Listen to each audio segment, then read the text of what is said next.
Oh, absolutely. The whole thing is getting worse. I'm not denying that. Yeah, I saw the clip of Charlie Kirk with a Charlie Kirk supporter who was like, "Oh, so when do we grab our guns and start shooting people down?" And then he was like, "I would just like to state, first and foremost, I do not endorse that behavior. But if you want to buy a gun, use promo code Charlie Kirk 49. Of course, no, Charlie Kirk 1776 to get a full 30% off your next firearm." The anger and animosity that is being driven down the center line between the two sides in both the United States and a lot of countries around the world right now is becoming more and more antagonistic. And I mean, you have but to look to the conditions that are creating this.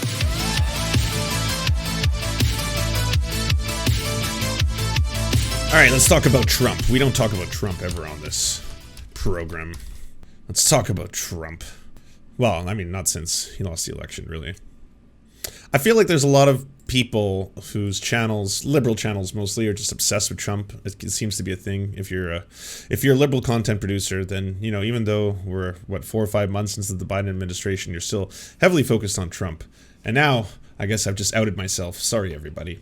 A new poll finds a whopping 60% of Republicans think President Joe Biden's victory over Donald Trump in the 2020 election should be overturned, including a rather stunning gender gap. The latest Political Morning Consult poll illustrates the long shadow cast by the former president lies about the 2020 presidential election, which incited the January 6th Capitol insurrection. Respondents to the poll were asked, do you think the results of the 2020 presidential election should be overturned? Overall, a sizable 34% of respondents said the election should be definitely or probably overturned, a result that was driven entirely by Republicans. Small minorities of Democrats, 16%, wow, wild Democrats, wild cards, and 27% of independents answered affirmatively, but an overwhelming 60% of Republicans did. And within those voters, there is an immense gender gap between Republican men, 51%, and Republican women, 66%, who say yes or definitely yes, probably. Interesting. Didn't know that's the way it was going to go. At least 5 former Trump administration staffers voluntarily met with the panel. A big focus of those conversations, we are told, trying to gain insight into the former president's actions leading up to the insurrection. CNN Chief White House correspondent Caitlin Collins joins us now. She is breaking this news. Caitlin, what are you learning? Yeah, John, this is significant in the fact that these are people who are going in voluntarily to speak with this committee that's investigating what happened that day. And this is because either the committee has reached out to them or vice versa to talk about what it is they know that was happening inside the West Wing. What information did they hear? What were they seeing on that day? Of course, as the committee is trying to paint a picture of what happened inside the West Wing. A lot of details that we still don't know yet. And so we are reporting now that at least 5 former Trump administration staffers have gone in to talk to the committee about this, about January 6th and It was wild. It just reminds me of under the Trump administration how he was always a person who demanded the fiercest loyalty from everyone in his inner circle and yet never really gave loyalty to anyone. And shortly thereafter, most people would betray him in one way or another. Part of their investigation. But we're also learning that the committee has also reached out to a range of other former Trump administration staffers to see if they'd also like to come in and talk to the committee about what they saw that day, what they were hearing, of course, before, during, and after what happened on January 6th. And so we don't know exactly what has been told and what has been discussed in these sit-downs with the committee, what has been discussed in these conversations. But it is significant because their conversations could potentially help the committee figure out more details about what was happening that day. We should be clear, this is different than the subpoenas that you've seen that have come for Mark Meadows, Steve Bannon, several of those other former top Trump administration officials who they want to speak to, of course. We've seen how that fight has played out with Steve Bannon, where he has refused to cooperate with the committee. He's defied that congressional subpoena. It's still being worked out what's happening with Mark Meadows and Kash Patel, Dan Scavino, those other top officials who were around the president on that day or inside the administration. I do think this is significant in the sense that this is happening on a voluntary basis. And I think that when you talk to people, there's a range of reasons for why they'd like to go and sit down. Of course, this has been a big concern from some of the former staffers about what they could. Now, I am of two minds here. The first mind would be that, yes, I think it is important to both investigate this and to pursue who exactly were these politicians that were directly instigating the insurrection itself, Ted Cruz, stuff like that. I think that is, a worthy endeavor. At the same time, I do not believe that this is going to save you in the midterms. What is most likely going to be incredibly important to the American people, because right now it seems like this is what the Democrats are really hinging on. If we can just continue to make Trump look as horrible as possible, they'll remember how bad things used to be. Whereas people kind of live in the here and the now, aka how am I going to pay for food this month? How am I going to pay for rent this month? How am I going to pay for my medical bills? Stuff like that. So what's really going to matter to the electorate is things that help them, material things that are actually going to help them in their everyday lives, not whether or not you were capable of successfully prosecuting a whole bunch of individuals who had done a very bad thing. I think that is certainly going to be positive if you're able to, find that there are prominent politicians who are involved in this, and they should pursue them. But at the same time, getting something through, like, you know, the Build Back, I hate saying this out loud, getting that bill through is going to be, I think, a lot more important, and also doing it rapidly, because you want the effects of that bill to start helping out the American people as quickly as possible. Yeah, maybe I should just call it BBB. Be legally compelled to do. Would there also be a subpoena for them? And some of them clearly just want to share information about what they know that day. And so it is significant that 5 of these former Trump administration staff. Oh, we have an update. Senate Democrats have decided to drop paid family and medical leave, a key cornerstone of the Joe Biden's presidential campaign, from their mammoth social spending package Wednesday after attempts to drastically pare it down were deemed insufficient, 3 sources tell me. In a previous round of negotiations, the White House warned House Dems that paid leave would have to be cut. A source said lawmakers' advocates had fought successfully to keep it in the package by making dramatic changes from the universal 12-week benefit Biden initially proposed, but on Wednesday the benefit fell victim to a broader effort to bring down the cost of the bill, which Democratic lawmakers plan to clear using reconciliation. The Senate procedure that allows passage of spending-related legislation with a simple majority. Senator Kirsten Gillibrand, a longtime advocate for paid leave, negotiated with Senator Joe Manchin throughout the week to keep paid leave in the bill, sharing the stories of workers and drafting alternatives, but her efforts were unsuccessful. Already, advocates are fuming over what they see as an unwillingness by the White House to fight hard enough for a policy it won an election on, particularly in the face of a public health crisis and an economic crisis that disproportionately impacted women and low-wage workers. Groups launched an 11th-hour push to keep paid leave in the package, sending mass emails and flooding social media. The hashtag Save Paid Leave appeared on posts by the Paid Leave for All, the National Women's Law Center, and other groups, along with advocates like Melinda Gates. The U.S. is the only wealthy nation without paid leave. Just 23% of private section workers have access to paid family leave, according to the Bureau of Labor Statistics. 77% have access to paid sick leave. In both instances, they disproportionately have higher paid workers. Wow, Joe Manchin. What do you know? What do you know? It's like exactly what I was talking about. Have gone in to speak to the January 6th committee. Caitlin, stand by. Let me bring in to share their own reporting and insights. CNN's Dana Bash, Wall Street Journal. Since the Dems cannot follow through on anything they promised, do you think Trump stands a chance in 2024? If I was a betting man, I would not be putting my chips in on Donald Trump for 2024. I would be putting them in for a different conservative Republican and one who may be more frightening or more effective. I feel like Trump and Trumpism and that whole thing is still powerful, as we can all see, right? Matt Gaetz is still, for example, just generating huge amounts of fundraising just off the back of being like, I am the most pro-Trump candidate there is kind of stuff. But Trump is in so many messy legal turmoils, has so many problems that by 2024, I just feel of all the Republicans possible to run for president, Trump probably would not be it. I mean, I could be wrong. I could be dead wrong here. I would be, to be honest, far more frightened at someone way more competent than Trump coming into power, which most likely could be the case. Journalist Trini Barty, Lisa Lara of the New York Times, and Nolan McCaskill of Los Angeles Times. Significant for a number of reasons. Number one, it is harder for someone else to say no.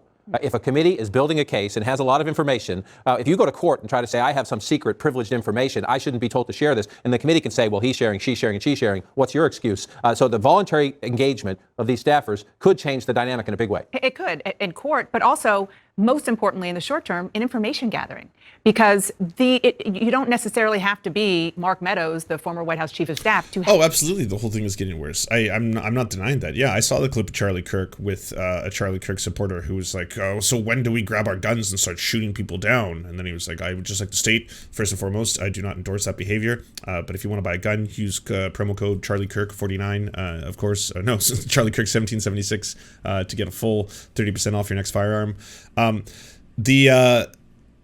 The anger and animosity that is being driven down the center line between the two sides in both the United States and a lot of countries around the world right now is becoming more and more antagonistic.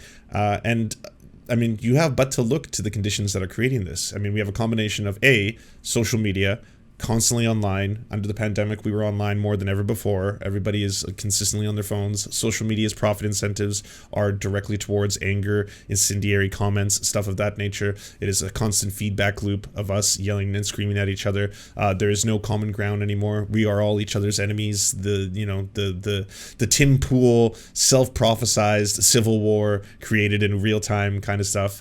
While at the same time, the material conditions of the average person is becoming increasingly worse and no signs of relief on the horizon. Well, at the same time, juxtapose all of this with the 400 billionaires in the US making record profits, like unbelievable record profits. So it's like, it's dramatically in your face, the income inequality. While at the same time, you know, millions upon millions of people are suffering while there are no signs of slowing. Both ends of the political spectrum blaming others on the other side for creating the place that we find ourselves in. Have information about what was going on. I mean, Caitlin's excellent reporting here is that there are 5 former staffers, and they range in level from junior staffer to more senior staff. And we all know the way that the former president operated. There were... I mean, I would like to see what comes from that. In sparking the riot at the U.S. Capitol on January 6th, namely the fact that Trump failed to intervene to stop the riot, making him an accomplice. Failing to prevent a crime usually does not make someone an accomplice, but it is sufficient when this person had a legal duty to intervene, Alschuler writes. For this reason, a railroad conductor who failed to prevent passengers from transporting bootleg liquor was himself convicted of transporting the liquor. Similarly, a parent who made no effort to stop an assault on her child was guilty of the assault herself. And a police officer who arranges to be somewhere else at the time of a robbery aids and abets the robbery. This officer can be convicted along with the robbers at the scene. Alschuler cites Article 2, Section 3 of the U.S. Constitution, where it says a president shall take care that the laws be faithfully executed. According to Alschuler, Trump's ability to enforce the law was unique. Like other public officials, he could have sought the assistance of additional police officers or military forces, but unlike anyone else in America, he had a less costly and probably more effective way to bring the crime to a halt. Raw story, I gotta be honest, this being inside the spinning globe thing, kind of like, it's giving me vertigo. Episode of your show tackles the very idea of freedom and democracy in the United States and worldwide. You had these activists on your show from Egypt and Venezuela and the Philippines to talk about the guardrails of democracy. And one of the things you asked them was if they think that Americans who are worried about the erosion of democracy, whether we are, you, me, others, are hyperventilating too much, what do you think, and were you reassured at all by what they had to say? Well, to some extent, I was. I mean, I think in general, Americans have a view of the country similar to that, you know, the sort of classic New Yorker poster of New York City versus the rest of the country. So it's bracing sometimes to hear the reality of people's lives in other countries. As it's not to say that warning signs don't exist or bells aren't going off, or that democracy is a birthright and is something that will always be with us as a kind of a sash that we wear, having been crowned the greatest democracy. But it did remind us that we have a long way to go before we end up in those situations. And it's kind of like, you know, watching a fable where you realize, like, maybe the end of a Christmas Story, where you're like, what day is it? It's Christmas Day. Oh my God, that's great. I still have time. Like, we still have time. But I think we see now that, unfortunately, the messiness of democracy is oftentimes maybe one of its greatest weak points, in that we talk about protecting it in a way. You know, I remember it was always, you know, the hyperventilating over, you know, Donald Trump is not normal. He's violating the Hatch Act. And the most part, people at home would be like, I don't know what hatch you speak of. You know, people generally want prosperity and security. And if a democratic system is having difficulty providing that, or if it's being subverted by those who want to create chaos so that they can, you know, make a more authoritarian government, that's part of it too. Listen, it's nothing's guaranteed like that. And the encouraging thing is watching on a grassroots level people that are really viewing it as something that they want to protect and that they want to strengthen, and working on those things on the ground. As somebody who worries about democracy every day, is it live, Ginger Juice? You're conveying of optimism right now. But we have a majority of the Republican voters out there who think that falsely that the election was stolen, and who think it is an integral part of defining themselves as a Republican say that Donald Trump had the election stolen from him. I mean, is that even this a is not only Bill not Maher. going away. What's Bill Maher going to do? Misinformation, big lie, flirtation with autocracy. It's getting worse, I think. That's the worst bedtime story I've ever heard. You can fret about it, or you can go about strengthening those areas. And I think that's the call to action here is action is the antithesis of anxiety. So if we've identified the pressure points where the guardrails look most vulnerable, that's where we should be focusing so much of our efforts in terms of strengthening. We're adjusting to a new information and political ecosystem, and it's gonna be rocky. It felt like there used to be a sense of shame that existed, at least to a degree, about these sorts of mistruths or lies or disinformation that and maybe I'm being naive, maybe I'm being nostalgic. You are being naive, Tapper. That's what I'm saying. And that politician would tone it down. And we're like way beyond that. Nobody cares anymore. There's no incentive structure that's built for other than if shame doesn't exist. Yeah. But the consequence is loss of power. It's always been that way. Violence is part of our national heritage. I mean, we had a civil war, for God's sakes. Right. And when the rhetoric gets to a certain point and the other side has been treated like enemies of the state, well, then it makes sense. My point is only that I don't think that dynamic is different. It's that the delivery system is more sophisticated, more robust, and more ubiquitous. And so the virulence of it kind of helps radicalize in maybe a faster way or a deeper way. I mean, we have algorithms that make sure that if you're starting to lean towards something bad, that you have to go, like everybody just dips their toe into radicalism, and then the algorithm says, ooh, you like that video? Right. I've got a 4-hour manifesto you've got to see. Right. Like we've created a machine that makes that kind of radicalization more efficient. And you were talking a second ago about identifying the weak points in the guardrails of democracy. It's also obvious, and I know you've spoken about this in the past, that Donald Trump has also identified those weak points. He is now endorsing candidates for Secretary of State in battleground states, candidates who are all in on the big lie. Genuine question for believers of CNN: are you now seeing you're no different than Fox News? I doubt it. They're probably just like, no, we're proud centrists. CNN, it sounds for center news. So yeah. My final thoughts is that I think that everything that is going to be uncovered in terms of the insurrection should be brought to light. Those politicians who have directly aided, abetted, and funded members or parts of the insurrection should be charged accordingly. Absolutely. And I think that is something that more information will come to light on all this. But if I was a Democrat and if I was a voting man and I was looking at the midterms coming up, fast approaching, I really hope that this isn't part of their strategy. As in, well, if we continue to do this and just this, if we show the American people that we are willing to really put ourselves out there and make all of the people accountable for what happened on January 6th, and that's it, then y'all are going to get smoked. Absolutely smoked. Like what the average American is interested in hasn't changed. Like it never really does. It doesn't matter if you're a lefty, a righty, a conservative, a Democrat, or even an ANCAP. At the end of the day, you want safety and security for your family. You want to know where the next paycheck is coming from. You want to know how their bedrooms are going to be upheld. You want to know, and for some people that includes existential threats like climate change. For some people it doesn't. But at the end of the day, the primary motivator for their reasoning is going to be the same. So if you're not helping, again, the material conditions, if you're not helping people's lives, if things are still just as shitty or worse, which is most likely going to be the case, then yeah, they're going to look for change and they're going to look for alternatives. And if things get really bad, they're going to look for strongmen who will tell them exactly what is the problem, who is the other, who is the one causing these issues, who should be suppressed, because it is only through the vilification of this group that we are able to achieve true liberation. Shit like that. Do you enjoy the Serfs but prefer not to have to use your eyeballs? Many are saying this. Well, we've got the solution for you. It's the Serf Times in podcast form, available on most major podcasting networks now.